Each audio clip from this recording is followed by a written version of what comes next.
يا أيها الذين آمنوا لا تسألوا عن أشياء إن تبد لكم تسؤكم وإن تسألوا عنها حين ينزل القرآن تبد لكم عفى الله عنها والله غفور حليم۔ اے ایمان والو، ایسی چیزوں کے بارے میں سوالات نہ کیا کرو جو اگر تم پر ظاہر کر دی جائیں تو تمہیں ناگوار ہوں، اور اگر تم ان کے بارے میں ایسے وقت سوالات کرو گے جب قرآن نازل کیا جا رہا ہو تو وہ تم پر ظاہر کر دی جائیں گی، البتہ اللہ نے پچھلی باتیں معاف کر دی ہیں اور اللہ بہت بخشنے والا بڑا بردبار ہے۔ قد سألها قوم من قبلكم ثم أصبحوا بها كافرين۔ تم سے پہلے ایک قوم نے اس قسم کے سوالات کیے تھے، پھر ان کے جو جوابات دیے گئے ان سے منکر ہو گئے۔ ما جعل الله من بحيرة ولا سائبة ولا وصيلة ولا حام ولكن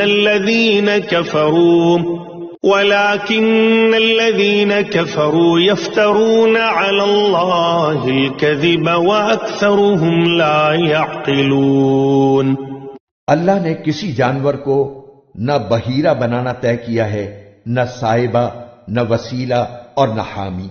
لیکن جن لوگوں نے کفر اپنایا ہوا ہے وہ اللہ پر جھوٹ باندھتے ہیں اور ان میں سے اکثر لوگوں کو صحیح سمجھ نہیں ہے۔ وَإِذَا قِيلَ لَهُمْ تَعَالَوْا إِلَى مَا أَنزَلَ اللَّهُ وَإِلَى الرَّسُولِ قَالُوا حَسْبُنَا مَا وَجَدْنَا عَلَيْهِ آبَاءَنَا أَوَلَوْ كَانَ آبَاؤُهُمْ لَا يَعْلَمُونَ شَيْئًا وَلَا يَهْتَدُونَ۔ اور جب ان سے کہا جاتا ہے کہ اللہ نے جو کلام نازل کیا ہے اس کی طرف اور رسول کی طرف آؤ، تو وہ کہتے ہیں کہ ہم نے جس دین پر اپنے باپ دادوں کو پایا ہے ہمارے لیے وہی کافی ہے۔ بھلا اگر ان کے باپ دادے ایسے ہوں کہ نہ ان کے پاس کوئی علم ہو اور نہ کوئی ہدایت، تو کیا پھر بھی یہ انہی کے پیچھے چلتے رہیں گے؟ یا ایھا الذین آمنوا علیکم انفسکم لا یضرکم من ضل اذا اہتدیتم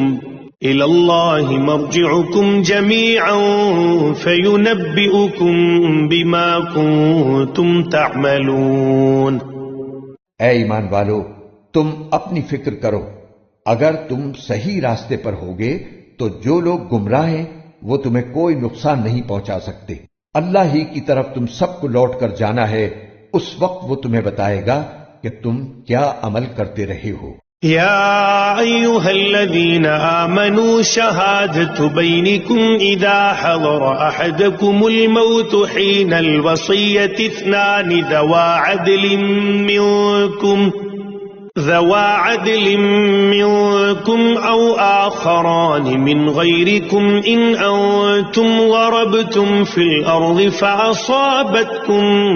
مصيبة الموت تحبسونهما من بعد الصلاة فيقسمان بالله إن ارتبتم لا نشتري به ثمنا ولو كان ذا قربى ولا نكتم شهادة الله إنا إذا لمن الآثمين۔ اے ایمان والو، جب تم میں سے کوئی مرنے کے قریب ہو تو وصیت کرتے وقت آپس کے معاملات طے کرنے کے لیے گواہ بنانے کا طریقہ یہ ہے کہ تم میں سے دو دیانتدار آدمی ہوں جو تمہاری وصیت کے گواہ بنے، یا اگر تم زمین میں سفر کر رہے ہو اور وہیں تمہیں موت کی مصیبت پیش آ جائے تو غیروں یعنی غیر مسلموں میں سے دو شخص ہو جائیں۔ پھر اگر تمہیں کوئی شک پڑ جائے تو ان دو گواہوں کو نماز کے بعد روک سکتے ہو اور وہ اللہ کی قسم کھا کر کہیں کہ ہم اس گواہی کے بدلے کوئی مالی فائدہ لینا نہیں چاہتے، چاہے معاملہ ہمارے کسی رشتہ دار ہی کا کیوں نہ ہو، اور اللہ نے ہم پر جس گواہی کی ذمہ داری ڈالی ہے اس کو ہم نہیں چھپائیں گے، ورنہ ہم گناہگاروں میں شمار ہوں گے۔ فَإِنْ عُثِرَ عَلَىٰ أَنَّهُمَا اسْتَحَقَّا إِثْمًا فَآخَرَانِ يَقُومَانِ مَقَامَهُمَا مِنَ الَّذِينَ اسْتَحَقَّ عَلَيْهِمُ الْأَوْلَيَانِ فيقسمان بالله لشهادتنا أحق من شهادتهما وما اعتدينا إنا إذا لمن الظالمين۔ پھر بعد میں اگر یہ پتہ چلے کہ انہوں نے جھوٹ بول کر اپنے اوپر گناہ کا بوجھ اٹھا لیا ہے تو ان لوگوں میں سے دو آدمی ان کی جگہ گواہی کے لیے کھڑے ہو جائیں جن کے خلاف ان پہلے دو آدمیوں نے گناہ اپنے سر لیا تھا، اور وہ اللہ کی قسم کھائیں کہ ہماری گواہی ان پہلے دو آدمیوں کی گواہی کے مقابلے میں زیادہ سچی ہے، اور ہم نے اس گواہی میں کوئی زیادتی نہیں کی، ورنہ ہم ظالموں میں شمار ہوں گے۔ ذلك أدنى أن يأتوا بالشهادة على وجهها أو يخافوا أن ترد أيمان بعد أيمانهم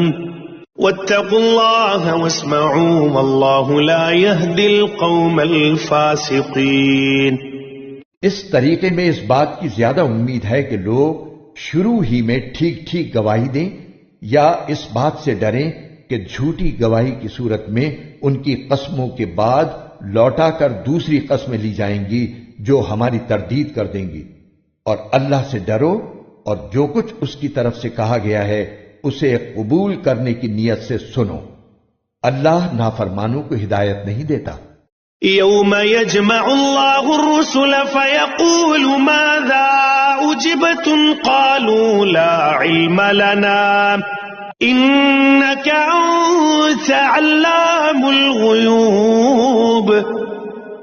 وہ دن یاد کرو جب اللہ تمام رسولوں کو جمع کرے گا اور کہے گا کہ تمہیں کیا جواب دیا گیا تھا، وہ کہیں گے کہ ہمیں کچھ علم نہیں، پوشیدہ باتوں کا تمام تر علم تو آپ ہی کے پاس ہے۔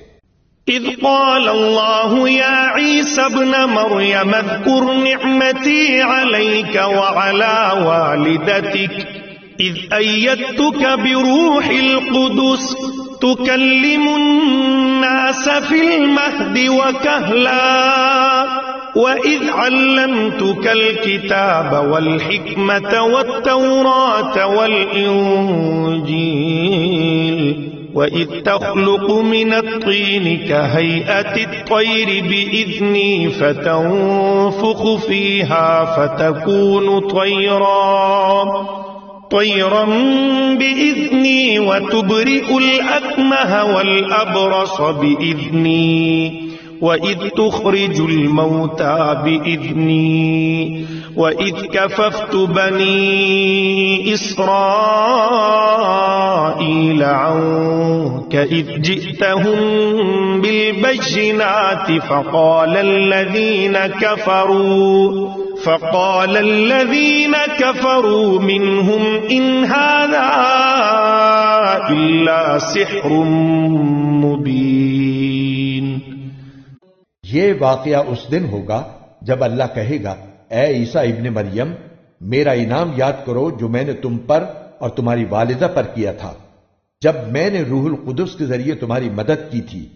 تم لوگوں سے گہوارے میں بھی بات کرتے تھے اور بڑی عمر میں بھی،